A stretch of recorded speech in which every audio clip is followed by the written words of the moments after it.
Eu sempre me senti muito desafiado, desde o início da minha carreira, a conseguir levar a informação sobre saúde mental e os benefícios que a informação sobre saúde mental gera nas pessoas para além das quatro paredes do meu consultório. Sim. Eu conto essa jornada comum das pessoas antes de procurarem um psiquiatra. Primeiro, perceberem que precisam de ajuda. Segundo, o medo, a vergonha. Psiquiatra é para maluco, não é para minha filha, eu não estou tão mal assim, o psiquiatra vai me encher de remédio, eu vou viver dopado, depois eu vou ficar dependente. Para mim, dor é mensagem. E às vezes a gente está negligenciando muitas mensagens. E aí eu chego então no seu consultório já num grau já de adoecimento muito avançado. A tristeza é uma emoção, que normalmente é desencadeada por um fato, uma perda, uma decepção. Alguns chegam a estimar que até 15% da população brasileira está com depressão. 40% das depressões são leves. 40% da turma não precisa tomar remédio, mas outros 60% vão precisar. E aí é simples assim. Se não toma, salvo exceções, só piora. E o que as pessoas precisam entender, gente, vocês que estão aí nos ouvindo, é que depressão é uma doença, é simples assim. Não é fraqueza, não é covardia, não é fazer corpo mole, não é fraqueza de caráter e por aí vai. O importante é que cada um de nós encontre a sua própria maneira de conhecer o máximo possível a seu respeito. Existe algo mais poderoso e inspirador do que reencontrar a sua própria essência? Ó, que pergunta! E ela é o que vem aqui no livro Onde Foi Parar Minha Alegria? Que livro é esse? Um livro fresquinho, lançado pela editora Buzz, em que uma jovem, uma depressão e uma reviravolta encontram a alegria perdida. Esse é o livro do Dr. Guido Boabide Mai. Falei certo? Guido Boabide Mai? Nota 10. Italianos, libaneses e luxemburgueses. É isso? É uma mistura boa. Doutor, bem-vindo ao Interioriza. Muito obrigado, é um prazer e uma honra estar aqui. Eu agradeço a oportunidade e compartilho a missão de levar a informação relevante sobre saúde mental para as pessoas. Sim.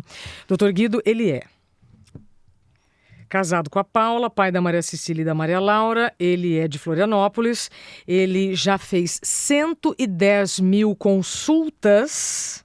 110 mil consultas.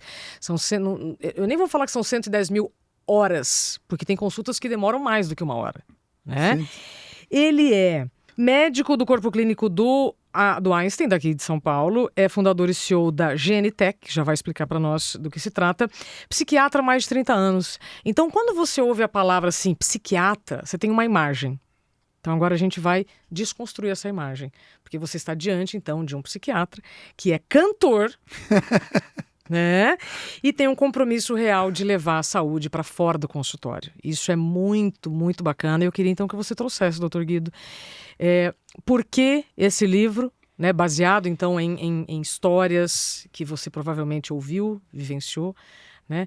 Uma jovem e uma depressão. A gente quase não está vivendo isso no Brasil, né? Quase que não, né? Coincidência.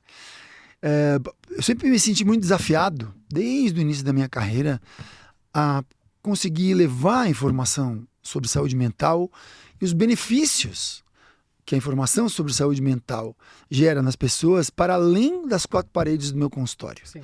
Quando eu comecei lá atrás, não existia rede social, a saúde mental era um tabu, um estigma, era um assunto que não era trend. Não dava ibope, né? E então era muito difícil.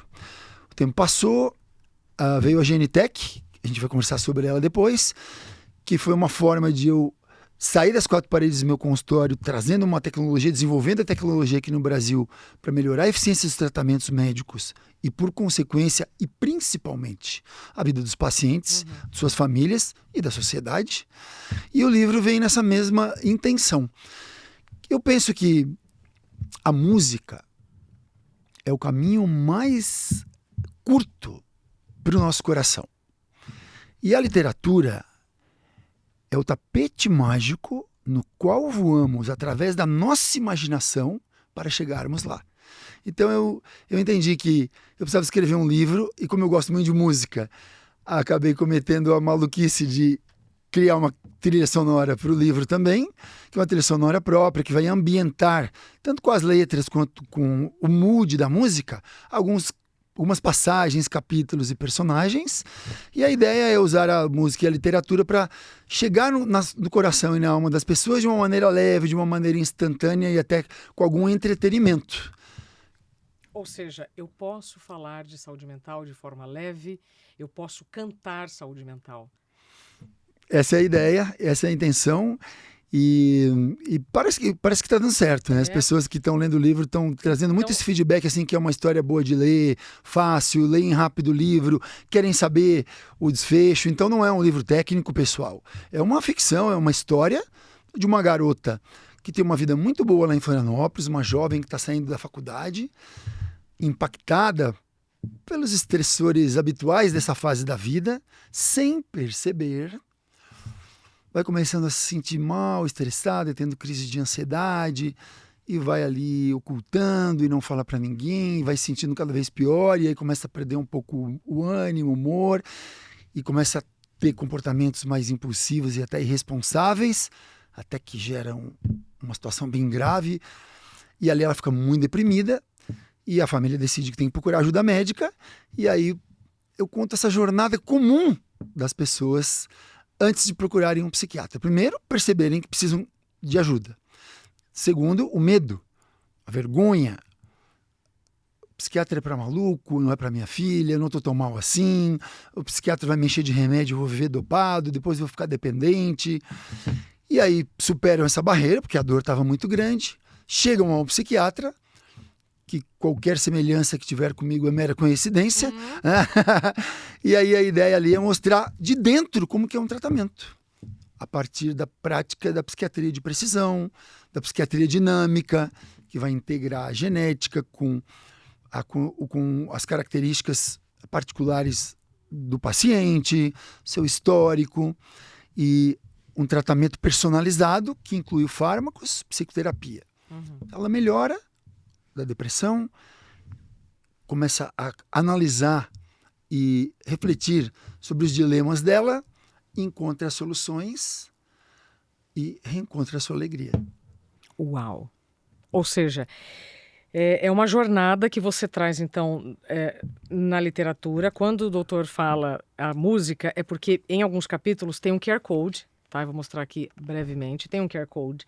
Aí você faz a leitura com o seu telefone. Eu fiz aqui eu abri uma página aleatória, tá? Então aqui, acesse a canção deste capítulo. Aí tá aqui, abre aqui, né? Onde foi parar minha alegria? Vou dar play, tá?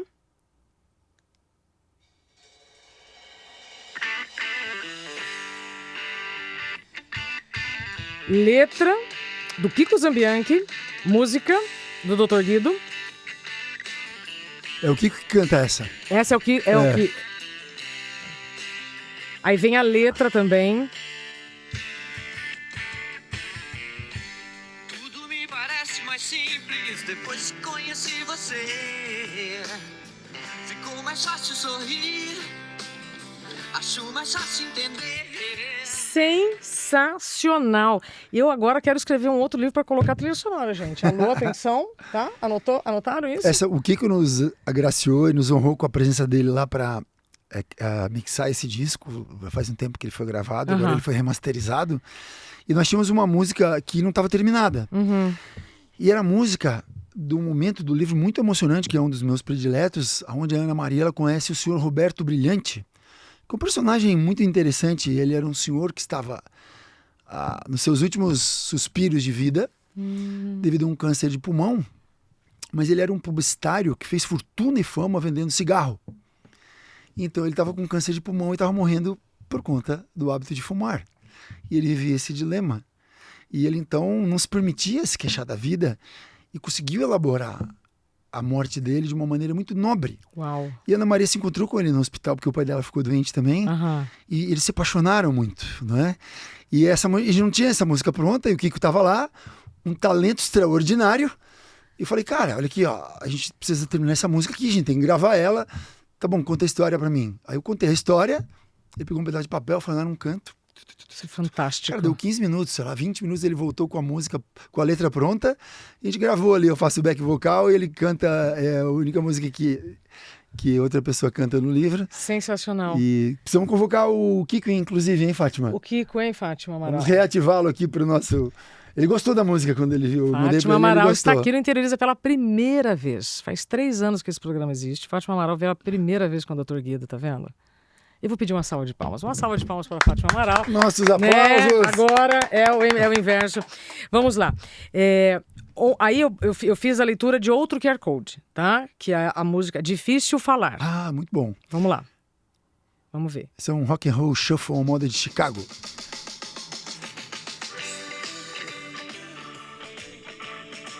A faixa aborda a dificuldade de verbalizar o que se sente quando as palavras são insuficientes e as ideias inconsistentes.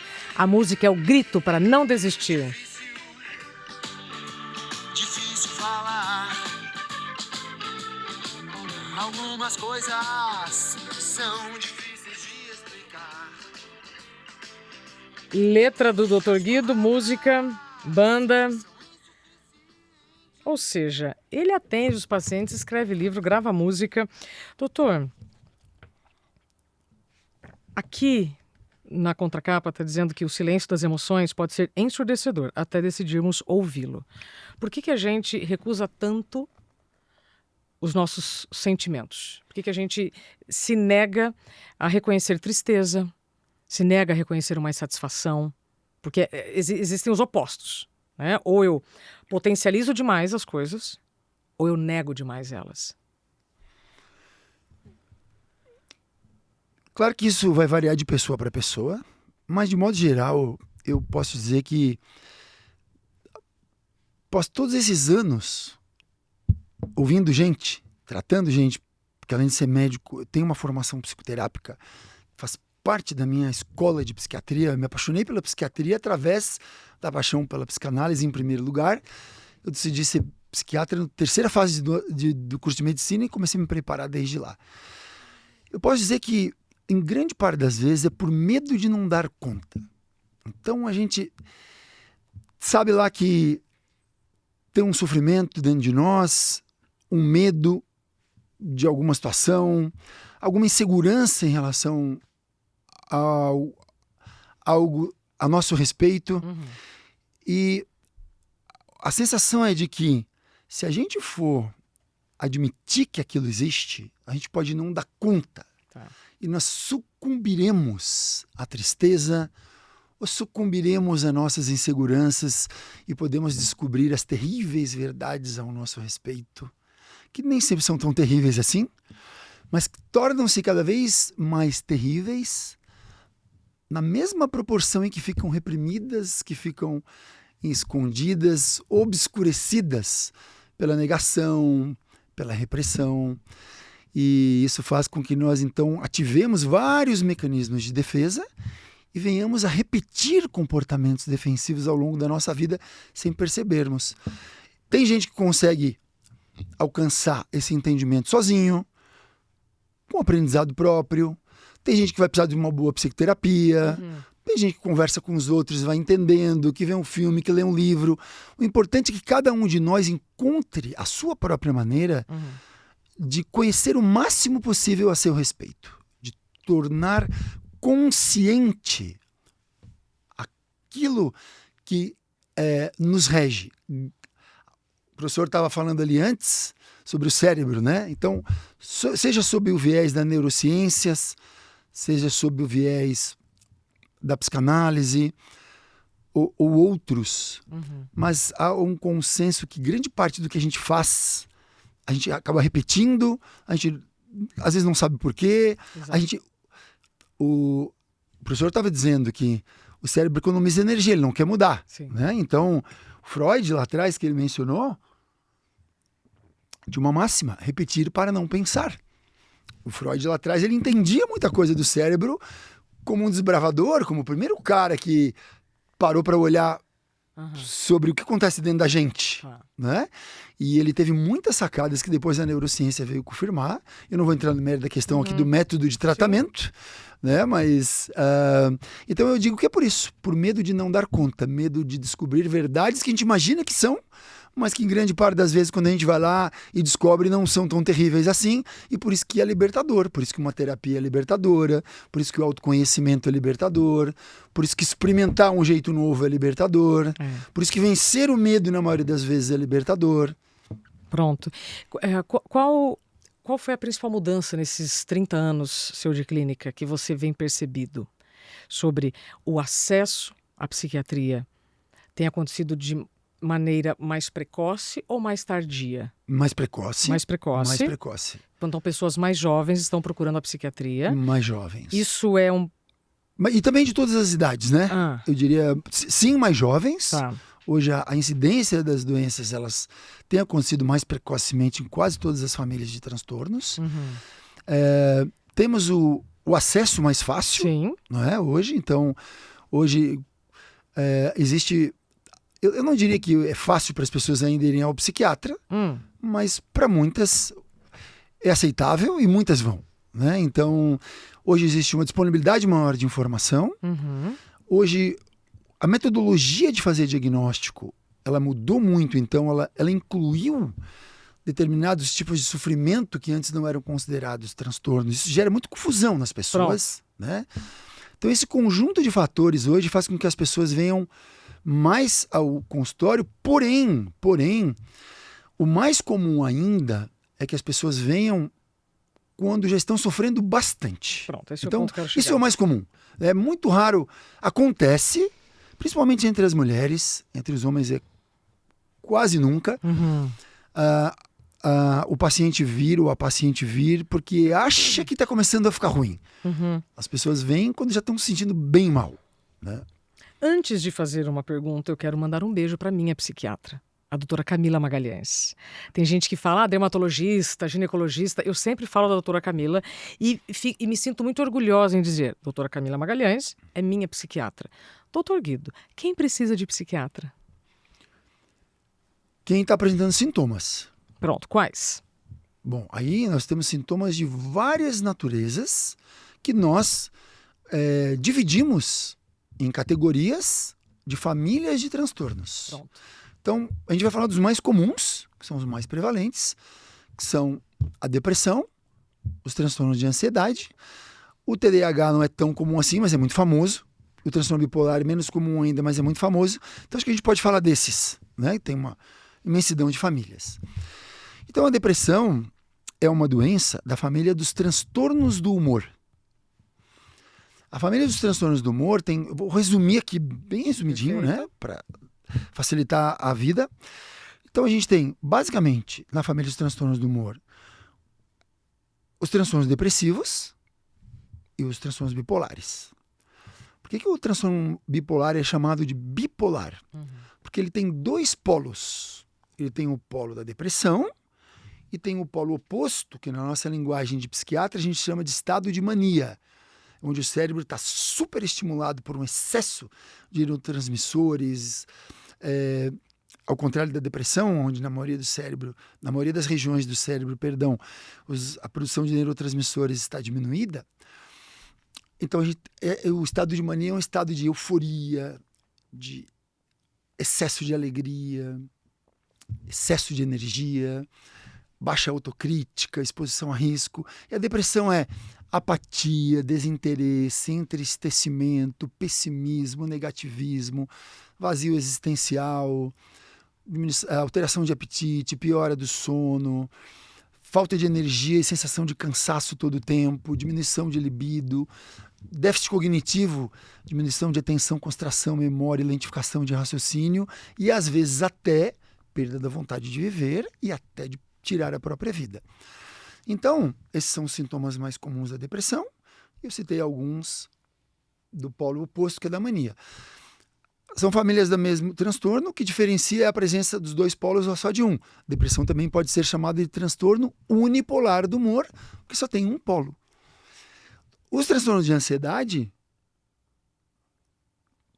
que o Brasil hoje está aí, os dados são um pouco confortantes, mas a gente pode dizer que o Brasil, se não é o campeão do mundo, É um dos mais, né?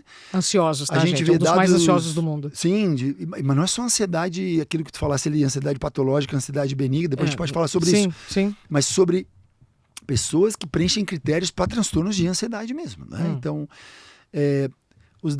tem dados aí que mostram que até 30% da população, gente, 30% da é muita população, gente. quanto que dá isso? Dá mais de 60 milhões de pessoas. Aqui no Brasil. Pensa nisso. Tá. Né? Então aí, a ansiedade, ela se caracteriza e expressa sintomas físicos e psicológicos e emocionais, mentais. Sintomas psicológicos e emocionais mais comuns, característicos: medo e ou preocupação excessiva, Uhum, desproporcional, uhum, difícil de controlar, tanto desproporcional na intensidade quanto na duração, uhum. e desproporcional ao motivo que a provocou, Exato. né? E isso pode gerar uma série de desdobramentos que serão incapacidades. Então, a pessoa que tem, por exemplo, um ataque de pânico, que é a rainha das crises de ansiedade, Uhum. ela ficou com medo de morrer, ou fica com medo de enlouquecer, ou de perder o controle. É uma coisa horrorosa para quem já sentiu, Uhum. muito assustador. Uhum. Apesar de não ser grave do ponto de vista psiquiátrico, para quem sente é o fim É horrível. do mundo. É o fim É do mundo. horrível. E essa pessoa, por exemplo, ela pode desenvolver uma fobia secundária. Ela pode ficar com medo de sair de casa e ter um ataque de pânico longe de casa, né? Então aí a gente começa para uma outra categoria de sintomas, que são os medos excessivos, entre eles o medo de situações, pessoas, lugares, animais, Aqui estamos enfim. falando da ansiedade patológica, que é a Já. ansiedade que Estamos nos falando paralisa. de transtornos de ansiedade, Tá. né? Sintomas dos transtornos de ansiedade Ah. patológico nos paralisa. Ou nos paralisa, ou dificulta muito a vida, ou faz a gente perder performance quando não paralisa, e traz muito sofrimento pra gente. E a gente fica diferente do nosso jeito normal. E aí a gente começa a falar do ponto de corte, né? Entre Exato. uma ansiedade normal e patológica. Exato. Né? Perfeito. Os transtornos obsessivo-compulsivos, que não são tão prevalentes, graças a Deus, porque são doenças difíceis de tratar e que têm um impacto muito alto, principalmente nas suas manifestações graves. Uhum. São as pessoas que têm que fazer um monte de rituais mentais e físicos para evitar pensamentos intrusivos, né? E os pensamentos intrusivos, numa categoria menor, também são sintomas muito comuns de ansiedade elevada, ansiedade patológica. Sintomas físicos. Que é o toque. O toque, popular toque. Sintomas físicos muito comuns. Irritabilidade está ali nos psicológicos e emocionais, que eu esqueci de citar. Nervosismo, impulsividade. Déficit cognitivo também, uma pessoa que está muito ansiosa, ela não consegue ouvir ninguém. Ela não para prestar atenção em nada direito. Não é? Insônia. Vamos agora indo para os físicos. Tensão muscular. Aí a gente tem as somatizações. Pronto. Né? Aí a gente vai ter um festival aqui, né? Cada indivíduo pode ter os seus órgãos-alvo prediletos. Exato. Então, O órgão-alvo... Bebe água tranquilo, doutor. Eu sempre, quando me perguntam, né, sobre as questões do burnout, que foi a vivência que eu tive em 2018, e aí, quando eu mostro uma lista, né, de coisas que eu senti, as pessoas me perguntam, mas qual é o sintoma principal? Eu falei, não existe sintoma principal. Porque sob um ambiente com excesso de estresse crônico, vai ser afetado o órgão mais vulnerável de cada um. Então, cada indivíduo vai reagir de uma maneira a partir daquele ambiente. exatamente. Então, dependendo de uma questão física, essa dor está querendo me trazer que informação mental? Estou sobrecarregado. Transbordou e eu não estou dando mais conta. E aí é um conceito de estresse mesmo, né? Ultrapassou o nosso limite de tolerância. Exato. Ultrapassou o limiar de tolerância. E podem ser vários órgãos-alvo simultaneamente também. sim. Sintomas gastro. Tem gente que fica nervosão e fica com dor de barriga e tem que ir no banheiro. Exato. Outros vão ter erupções cutâneas, Exato. outros vai cair o cabelo, outros vão ter gastrite, Exato. outros vão ter pressão alta. Então, os órgãos-alvo, eles variam de pessoa para pessoa e às vezes são vários Sim. na mesma pessoa. É. Contraturas musculares, tensão muscular, isso é muito comum como sintoma de ansiedade. Olha, Sintomas dolorosos significa sentir dores em alguns pontos mais específicos do corpo. A gente tem um exame físico que tocar determinados pontos do corpo e a pessoa vai ter uma sensibilidade dolorosa acima do normal naqueles pontos, mas também o que a gente chama de hiperalgia, que é um aumento de sensibilidade dolorosa a estímulos que não deveriam causar dor, como, por exemplo, um abraço, um aperto de mão, vestir uma roupa, Sim. sentar na cadeira. Então, a fibromialgia mostra que a pessoa está doente. E a doença de... E aí é uma questão que eu não quero entrar por uma questão nosológica, mas a pessoa necessariamente está deprimida junto. Então, aqui a gente tem que tratar a depressão. Tanto que o tratamento é com antidepressivo. Sim. Né? Sim. Entre outros medicamentos, é Sim. com antidepressivo. Sim. Eu te fiz essa pergunta, doutor, porque para mim dor é mensagem. E às vezes a gente está negligenciando muitas mensagens. E aí eu chego então no seu consultório já num grau já de adoecimento muito avançado. Para quem não sabe, a depressão tem um gradiente de leve a grave ou gravíssimo. Pode ser. Normalmente, depende da escala, mas a gente pode simplificar. Leve, moderado ou grave. Pronto. Aí, o sujeito já está com uma depressão leve, mas recusa, né? Então, eu estou jogando debaixo do tapete tudo que eu estou sentindo, e aí vai depender de frequência. Gostaria que você explicasse, então, a diferença de tristeza normal de todos nós para uma depressão leve. A tristeza é uma emoção que normalmente é desencadeada por um fato, uma perda, uma decepção, em geral perda, decepção, e ela é passageira quando ela está bem regulada. E a vida anda. A depressão, ela inclui um sentimento de entristecimento que é persistente, então ele não passa mais, porque muitas depressões são desencadeadas por um evento, não é? Que uma separação, uma demissão, uma crise financeira, um acidente, um ferimento, uma outra doença. A pessoa fica triste, só que depois esse estressor ele prossegue e em algum momento o impacto ele passa da camada psicológica para o cérebro e aí ele passa a afetar a saúde do órgão. Porque a nossa mente é um ente subjetivo, né? Tudo que a gente pensa e sente. Só que a gente esquece, muitas pessoas esquecem, que ela é baseada num órgão. Um órgão, que é o cérebro, que tem também um limite cognitivo, um limiar de resistência a estresse.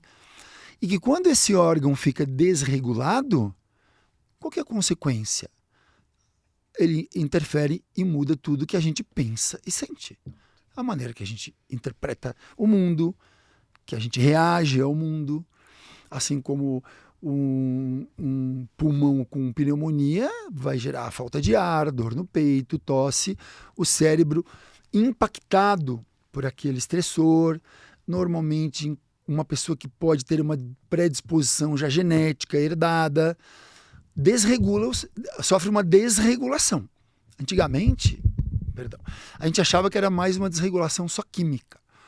Hoje a gente sabe que existe uma desregulação química na produção dos neurotransmissores, os mais famosos, serotonina, noradrenalina e dopamina, mas também existe um processo inflamatório importante, uma diminuição da neuroplasticidade cerebral, que é a qualidade das sinapses entre os neurônios e a capacidade de gerar novos caminhos de aprendizado, uma diminuição de neurogênese, que é o nascimento de novos neurônios em várias regiões cerebrais, a diminuição de substâncias que o próprio cérebro produz, como, por exemplo, o fator neurotrófico derivado do cérebro, que mantém a saúde e o vigor dos neurônios. Então, esse conjunto de alterações cerebrais vai gerar tristeza exagerada e persistente junto com outros sintomas. Apatia, perda de interesse e os outros que eu citei antes. É por isso que a medicação, em muitos casos, é necessária para esta Recomposição neural. E aí a gente sofre hoje uma epidemia tanto de depressão, que aí a gente falou de ansiedade antes. Os dados que eu vi, os mais recentes agora, alguns chegam a estimar que até 15% da população brasileira está com depressão. O que eu achei mais razoável ali foi 10%. Tá. Mas que seja, a gente está falando aí de 20 milhões de pessoas, vai. 10% dá mais ou menos isso. Né? É um montão de gente. Perdi a minha linha de raciocínio. Nós estamos Tá. falando sobre a necessidade de De medicamentos. E aí a gente vive tanto uma epidemia, obrigado, de depressão, quanto de desinformação sobre depressão e sobre medicamentos. Então existe hoje aí uma categoria de médicos que estão lá bombados, cara transpirando testosterona por tudo que é poro, vendendo saúde, dizendo que é bom, que tem que fazer exercício para emagrecer e tomar suplemento vitamínico tal, e que remédio é ruim. Isso é um problema gravíssimo, é um desserviço, porque muita gente acredita naquilo. Sim. O que a gente sabe? O que a gente sabe através dos estudos, das pesquisas e da ciência? 40% das depressões são leves, Tá. beleza? Esses casos, de fato, muitas vezes a gente consegue reverter com ajuste de rotina, identificando mudando de comportamento. Então a gente tem que olhar o quê? Aqueles pilares que todo mundo sabe e pouca gente faz. Nível de estresse, qualidade de sono, alimentação, atividade física, equilíbrio entre trabalho, lazer e descanso. E é claro, gente, tem que estar com todos os indicadores das principais vitaminas em ordem, os hormônios têm que... A saúde geral tem que estar em ordem. O cérebro é parte do corpo. Beleza? Então, 40% da turma não precisa tomar remédio, mas outros 60% vão precisar. Pronto. E aí, é simples assim. Se não toma, salvo exceções, só piora. Captou? Eu fui uma pessoa que resistia à medicação. Tá? Eu, antes do meu diagnóstico clínico do burnout, já vi ali uma sinalização de necessidade de tomar uma medicação e eu recusei, por falta de informação. Na época, eu era uma jornalista generalista. Depois do que eu vivi, eu foco, então, toda a minha energia para esta educação em saúde mental. Porque a falta de informação é tão ruim quanto uma informação equivocada. Né? E hoje a gente... que a informação equivocada às vezes é até pior. Porque ela cria uma crença limitante naquele paciente que vai impedi-lo de chegar no médico. Então, essa história de que psiquiatra é para louco, ou que medicamento não é necessário, é melhor você repensar. Porque, de repente, a solução para aquele estado que você está vivendo está muito mais fácil do que você imagina. Mas dependendo das suas crenças, né, pela resistência de tratamentos, você continua naquele lugar ruim, de dor, de insatisfação, e que não só te atrapalha, mas atrapalha todo um contexto, toda a família. Sofrimento. E o que as pessoas precisam entender, gente, vocês que estão aí nos ouvindo, é que depressão é uma doença, é simples assim. Não é fraqueza, não é covardia, não é fazer corpo mole, não é fraqueza de caráter, e por aí vai. Sabe quais são os exemplos que eu uso? Nas palestras, eu coloco rostinhos assim de pessoas bem conhecidas. Churchill, Chico Anísio, que foi quem pediu para a Associação Brasileira de Psiquiatria um termo, que é a psicofobia, foi um pedido do Chico Anísio. Ele lidava com a depressão publicamente. E aí eu sempre digo assim, olha, porque aí a gente vai brincando. Então depressão é falta do quê? É falta de trabalho? Não, não é. Tá aqui os exemplos. É falta de Deus? Não, não é. Tá aqui o Padre Fábio, o Padre Marcelo e tal. Aí eu digo, se um padre não puder ter depressão, o Neymar não pode ter uma dor no joelho. Muito bem. Aí a turma... Muito bem, muito bem. Porque então nós estamos colocando cada categoria no seu lugar. Os direitos de todos terem tratamento. Porque para mim, doutor, saúde mental é direito. Não é privilégio de ninguém. Mas não há dúvida. E é isso que a gente está fazendo aqui, levando essa informação para as pessoas. Tá. Porque nós como médicos que estamos na linha de frente, e eu digo isso porque tu contou lá quantidade de consulta que eu já fiz e continuo fazendo e amo fazer isso. Eu estou na cadeira de empresário, mas não consigo largar a cadeira de médico e nem quero. Isso eu gostei, tá? Né? Porque depois a gente fala sobre isso ali na frente, mas a questão é a seguinte, é o nosso dia a dia, gente. Vermos pessoas que chegam sofrendo depois de anos e anos e anos, tendo suas vidas e de seus familiares impactadas de modo brutal. É isso. Por serem portadores de uma doença que a pessoa não sabia que era uma doença, interpretava daquela maneira equivocada, achando que era problema dela. Falha de caráter, enfim. E uma doença que tem solução na grandíssima maioria dos casos. Principalmente quando a gente trata no início. Pronto. Porque aqui é uma coisa muito importante para todo mundo saber, é que se a gente está falando de uma doença, a gente conhece a doença, é uma doença amplamente estudada, nunca se soube tanto, existem muitas lacunas e a ciência está avançando muito rápido, mas a gente já sabe mais do que o suficiente para entender que uma depressão não tratada, em 50% das vezes ela melhora e nunca mais volta. Mas em 50% das outras pessoas, ela vai continuar piorando, voltando. Então ela é uma doença de natureza recorrente. Tanto que o nome técnico é transtorno depressivo maior recorrente. Quando a pessoa teve o segundo episódio, ela é recorrente. E a chance dela ter o terceiro é de quase 70%. E depois de ter o terceiro é de quase 90% de ter o quarto. E depois de ter o quarto é quase certo que vai ter os outros.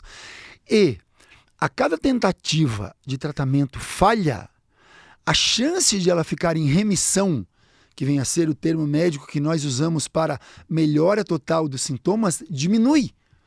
Então, quanto mais tempo demora para tratar, ou quanto mais tratamento falho ela faz, mais chance de a depressão se tornar crônica e aquela pessoa não melhorar mais ou melhorar menos e precisar de mais medicamento e de mais dose, de mais combinação de medicamento. E a gente vai tendo que uma pessoa que vai perdendo qualidade de vida, vai perdendo capacidade produtiva, vai deixando de socializar. Os estudos mostram que pessoas que têm depressão, elas apresentam todo tipo de outras doenças nas suas manifestações mais graves, morrem mais cedo. É mau negócio ficar deprimido. E olha só, mais ou menos 70% das pessoas que têm depressão não está em tratamento. Repete. Mais ou menos 70% das pessoas que têm depressão, daqueles 20 e poucos milhões que a gente falou, esse dado ele não é muito preciso, os cientistas aí de plantão não levem isso ao pé da letra, mas numa conta... Boa parte. Uma grande maioria. Tá. E olha só, desse percentual aí de 25%, 30%, 35% que está em tratamento, somente 30% está em remissão. Os outros 70%, 75% estão em tratamento, mas ainda não melhoraram. Eles têm o que a gente chama de resposta, quando a pessoa melhora mais de 30%, mas continua com um sintoma. E o médico acha que está tudo bem, e a pessoa acha que está tudo bem também. E aí a pessoa fica tratando, está melhor que antes, mas está longe de estar bem ainda. Isso eu estava conversando outro dia com um laboratório. Dependendo do médico que você está passando, o que ele tolera, você vai tolerar. Então, por exemplo, não, doutor, eu tô dormindo mal. Não, mas isso é normal. Não é normal, gente, não é normal. Bom, eu preciso ficar aqui de olho no tempo, porque eu ainda não falei com vocês sobre NR1 e não falei sobre a precisão, o quanto a precisão na hora do tratamento é importante. Outro dia eu vi um vídeo do Jorge Pontual, né? Nós trabalhamos na mesma emissora, então eu posso falar. Eu vi um vídeo do Jorge Pontual falando o quanto mudou a vida dele quando ele descobriu que uma enzima que ele produzia e a outra que não deixava de produzir, o quanto aquilo foi importante para a metabolização do remédio. E isso você começou a fazer há quanto tempo na Genitec? Em 2012. 2011 a Genitec nasceu quando eu fui num congresso dos Estados Unidos e viu o teste pela primeira vez lá, chama teste farmacogenético, o que o Jorge Pontual fez. Então ele fez um teste farmacogenético em Nova York, ele nem sabia que nós existíamos no Brasil, tampouco fazíamos isso aqui no Brasil. Então nós começamos lá, fomos pioneiros e a partir de 2000, começamos em parceria com empresas americanas, mas a partir de 2017 nós passamos a desenvolver 100% a tecnologia aqui. Uau! No Brasil. E eu, na minha ingenuidade de médico, não sabia o que era ser empreendedor, não tinha noção do que ia me custar esse negócio. Não quero dizer, quando eu falo o que ia me custar, eu quero dizer de alma e de sangue, né? Tempo. Não só de dinheiro, e de tempo. Né? E eu pensei, eu quero fazer o melhor teste farmacogenético que existe. Era isso. E aí a gente montamos a equipe, começamos a estudar e começamos a fazer os pedidos lá para os fornecedores de insumos americanos e de equipamentos e tal. E hoje nós podemos dizer com muito orgulho e alegria que mesmo os nossos fornecedores americanos, que são os maiores fornecedores do mundo, a empresa chama-se Lumina, e os alemães, eles nos consideram hoje os melhores que eles conhecem. E eles conhecem todos, né? Porque o nosso esmero não foi aquele esmero de vamos fazer o teste mais lucrativo, foi fazer o teste mais preciso. Então, o número de genes e de variantes que nós analisamos, com o número de remédios, hoje leva o teste farmacogenético mais preciso, talvez, que exista no mercado. Então, na prática, significa que, vamos lá. Então, uma coisa é você aceitar a doença e a outra é tratar. Aceitou o tratamento? Preciso de um medicamento. Qualquer medicamento vai servir para você? Não. Então, se eu tenho um teste que me mostra qual medicação vai ser mais eficiente, eu encurto o caminho. Encurto o caminho, eu encurto o sofrimento de todo mundo. De todo mundo. Porque assim como o DNA, ele vai determinar a cor dos teus olhos, o tipo do meu cabelo, a minha altura, até o meu temperamento, o DNA ele também determina como nós metabolizamos e respondemos a medicamentos. Isso chama-se farmacogenética, que é o estudo de que maneira o DNA impacta na resposta a medicamentos. Então, o nosso DNA ele pode impactar o medicamento de 3 formas. Na metabolização, a gente já sabe quais são os genes que codificam as enzimas que metabolizam os remédios. Eu posso ter uma mutação nesse gene que transforma a minha enzima numa enzima super eficiente. Então, eu sou o que a gente chama, na linguagem técnica, de metabolizador ultra rápido. Tá. Então, eu vou usar um remédio, como exemplo, que é um dos mais prescritos no Brasil, que é o escitalopram. É um antidepressivo, padrão ouro, para tratar depressão e transtorno de ansiedade. Ele é metabolizado por uma enzima do fígado que chama CYP2C19, que é codificada por um gene do mesmo nome. O que acontece? A gente sabe que mais de 55% da população brasileira tem mutação nesse gene. Então, ele vai metabolizar mais ou menos esse remédio, que mais da metade das pessoas que tomam vão ter alteração de dose dele no sangue. O metabolizador ultra rápido vai ter 42% a menos de escitalopram no sangue. Se o médico dá 10 para ele, só vai ter 6. Se o médico só cumpre o protocolo e vai até 20, ele só vai ter 12. Ah, não funcionou, troca de remédio. Não, se eu sei disso, eu personalizo a dose. Agora, olha só, o pior. O metabolizador pobre, que é o paciente que tem uma mutação que diminui a eficiência da enzima, portanto, metaboliza menos o remédio e joga mais remédio no sangue. Ele pode ter até 6 vezes mais escitalopram no sangue. Então o médico pega aquele protocolo que é igual para todo mundo e dá 10 miligramas para o paciente tomar. Vai 60 para o sangue. Ele vai ter um montão de efeito colateral. Graças a Deus não é um remédio perigoso, então não tem risco de vida, mas ele vai ter um desconforto tremendo, abandona o remédio. É simples assim. E da mesma forma, a gente sabe quais são os genes que codificam as estruturas do neurônio aonde o remédio vai agir. E se a pessoa tem uma mutação naquele gene que modifica aquela estrutura, ela vai responder pior ao remédio. Ou vice-versa, pode responder melhor. E assim a gente também sabe os genes que podem aumentar efeito colateral ou diminuir efeito colateral de remédio. Então isso que é a farmacogenética. Então a gente sequencia o teu DNA e a Genitec te entrega um laudo e ali vai ter um painel, é como se fosse um GPS para dirigir um carro. Esse é o exemplo. Vai pegar um Uber com motorista que não tem GPS? Não, captei. Agora, como é que eu faço esse teste? É bem fácil. Porque eu tô só aqui pensando, né? Eu falei, nossa, vamos lá. Então, vamos para o mundo real. Depois que você tem um diagnóstico clínico e você entendeu que uma medicação ela é tão importante quanto a sua mudança de comportamento, eu sempre gosto de dizer, Guido, o seguinte: medicamento é uma coisa, comportamento é outra. Não adianta você também só atribuir à medicação a sua melhora, você também tem que fazer a sua parte. Com certeza. Pronto. Então, dito isso, nós estamos vivendo a atualização da NR1. vivendo a atualização da NR1, que inclui riscos psicossociais nos riscos ocupacionais. Para quem ainda não entendeu a mensagem, a NR1 atualizada, ela é oportunidade para a empresa eliminar custo. Então, NR1 elimina custo de adoecimento, afastamento, processo trabalhista e reputação. Bom, a gente está vendo uma evolução de mapeamento e gerenciamento de riscos psicossociais. Começou lá na década de 70, riscos físicos, químicos, biológicos, ergonômicos, acidentes, e agora risco psicossocial. Por que eu estou lhe dizendo tudo isso? Porque se eu estou numa empresa e eu tenho um diagnóstico em que eu preciso tomar um remédio, essa empresa me dá 15 dias de afastamento pela lei. E 15 dias, se eu não tiver a medicação certa, eu não consegui ter uma melhora suficiente para voltar para o ambiente. Pegou? Sim. O quanto, se eu souber qual medicação, eu posso, então, eu não vou dizer resolver o problema, porque nós estamos falando de um problema complexo, né, quando é organizacional. Mas se eu reconheço alguém adoecido num ambiente profissional, se eu tenho um teste que me mostra o quanto um medicamento pode ou não metabolizar, aquilo ajuda na cura, na recuperação daquela pessoa. E, portanto, o restabelecimento da produtividade dela, falando sobre o ponto de vista da empresa. Isso chama-se farmacoeconomia, né? Não é à toa que nos Estados Unidos todos os seguros de saúde incluem o teste farmacogenético na sua cobertura. Todas as empresas incluem a cobertura dos seus colaboradores. Inclusive o Medicare, que é o seguro de saúde norte-americano para cidadãos acima de 65 anos.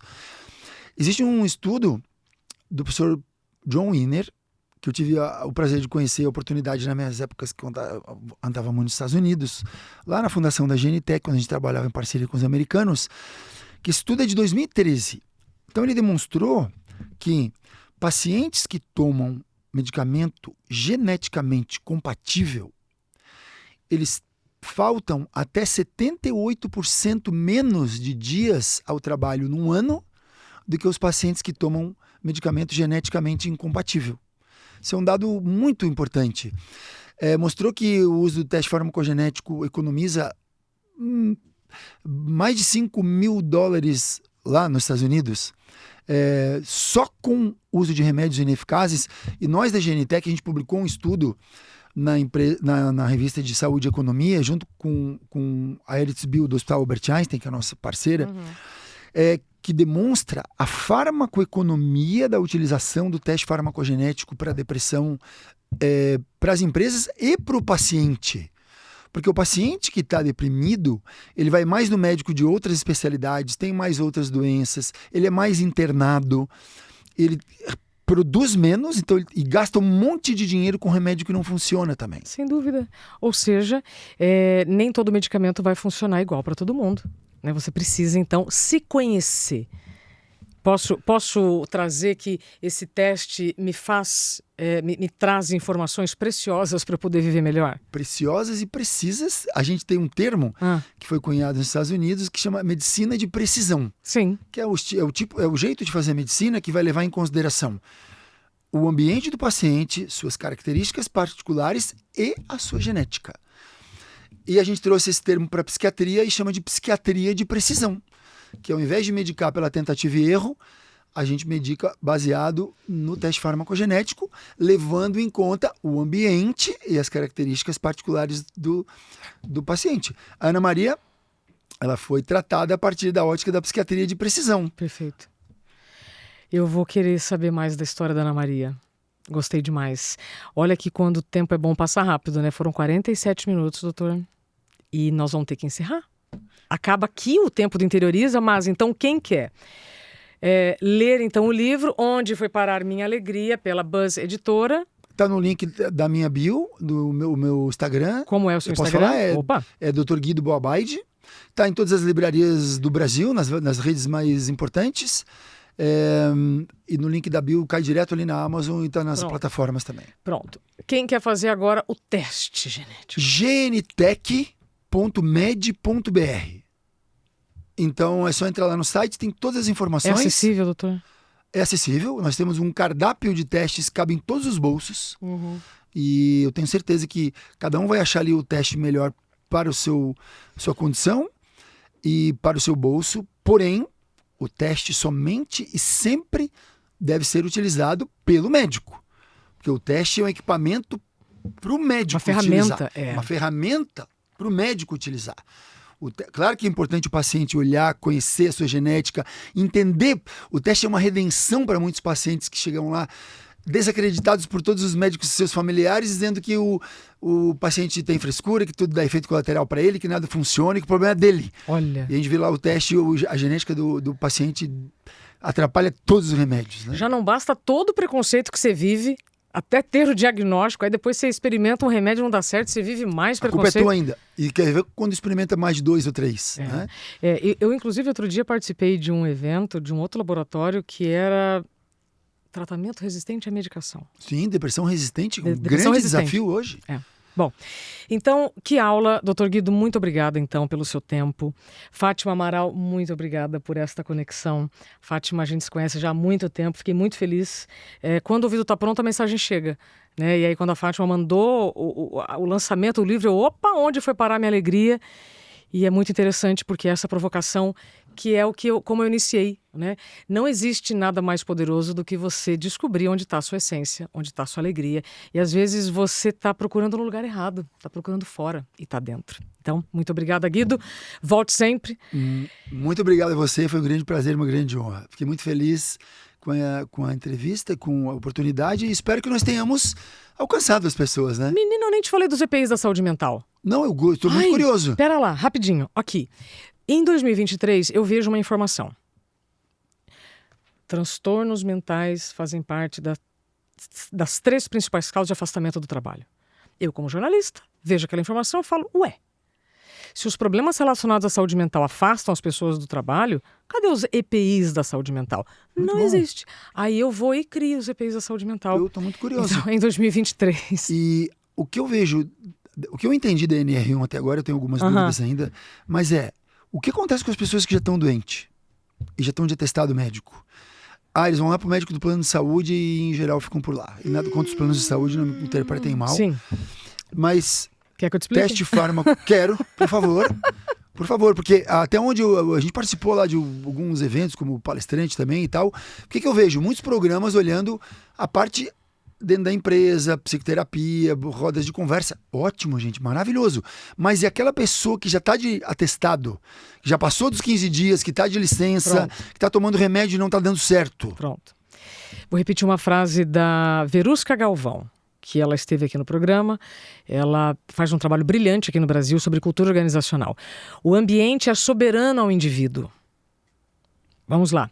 Se eu já estou adoecido, vamos supor que eu encontrei o remédio, me tratei e voltei. Se eu não gerencio os riscos psicossociais no ambiente, a pessoa volta a adoecer. Se eu tenho asma e volto a respirar ácaro, eu vou ter asma de novo. Pronto. Então, Esse é um ponto.